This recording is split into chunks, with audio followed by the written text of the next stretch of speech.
Item ಯಾವುದೇ ಇರಲಿ try ಮಾಡಿ ಆಚಿ ಚಿಕನ್ ಮಸಾಲಾ. ಏಪ್ರಿಲ್ 16ರಿಂದ ನಗರದಲ್ಲಿ ಮನೆ ಮನೆ ಜನಗಣತಿ ಆರಂಭ ಆಗಲಿದೆ. ಜನಗಣತಿ ಕಾರ್ಯಕ್ಕೆ ಗೈರಾದ ಸಿಬ್ಬಂದಿಯ ವಿರುದ್ಧ ಕಠಿಣ ಕ್ರಮವನ್ನು ತೆಗೆದುಕೊಳ್ಳಲಾಗಿದೆ.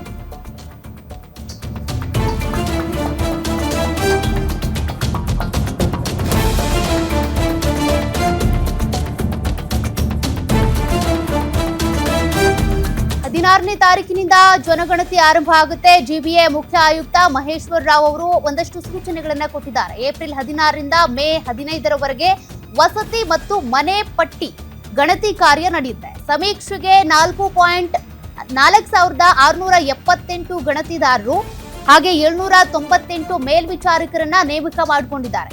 ಏಪ್ರಿಲ್ 6ರಿಂದ 8ರವರೆಗೆ 16 ಕೇಂದ್ರಗಳಲ್ಲಿ ತರಬೇತಿ ಇರುತ್ತೆ. ಇನ್ನು ತರಬೇತಿಗೆ ಸಿಬ್ಬಂದಿ ಏನಾದ್ರೂ ಗೈರಾದ್ರು ಅಂದ್ರೆ ಕಠಿಣ ಕ್ರಮವನ್ನ ತೆಗೆದುಕೊಳ್ಳಲಾಗುತ್ತೆ, ಬರಲೇಬೇಕು ಅಂತ ಹೇಳಿದ್ದಾರೆ. ಜನಗಣತಿ ಕಾಯ್ದೆ 1948ರ ಸೆಕ್ಷನ್ 11ರ ಅಡಿ ಕ್ರಿಮಿನಲ್ ಕೇಸ್ ಹಾಕುವುದಾಗಿ ಎಚ್ಚರಿಕೆ ಕೊಟ್ಟಿದ್ದಾರೆ. ಜೊತೆಗೆ ದುರ್ನಡತೆ ಅವಿಧೇಯತೆಗೆ ಅಮಾನತು ಮಾಡುವಂತ ಕ್ರಮ ಕೂಡ ಇದೆ. ಶಿಸ್ತು ಕ್ರಮದ ಎಚ್ಚರಿಕೆಯನ್ನ ಕೊಟ್ಟಿದ್ದಾರೆ. ಜನಗಣತಿ ಆರಂಭವಾಗುತ್ತೆ ಏಪ್ರಿಲ್ 16ರಿಂದ. ಅದಕ್ಕೆ ಬೇಕಾಗಿರುವಂತ ತರಬೇತಿ ಕೊಡೋದಕ್ಕೆ ಅಂತೇಳಿ ಈಗ ಕಡ್ಡಾಯವಾಗಿ ಒಂದಷ್ಟು ರೂಲ್ಸ್ ತಂದಿದ್ದಾರೆ. ಯಾರು ಕೂಡ ತರಬೇತಿಗೆ ಗೈರಾಗುವಂತಿಲ್ಲ, ಗೈರಾದ್ರೆ ಶಿಸ್ತು ಕ್ರಮ ಜರುಗಿಸಲಾಗುತ್ತೆ ಅಂತ. 2021ರಲ್ಲೇ ಜನಗಣತಿ ಆಗಬೇಕಿತ್ತು, ಆದರೆ ಕೋವಿಡ್ ಇದ್ದಿದ್ರಿಂದ ಜನಗಣತಿ ಆಗಿರಲಿಲ್ಲ. ಈಗ ಈ ವರ್ಷ ಜನಗಣತಿ ಶುರುವಾಗುತ್ತೆ.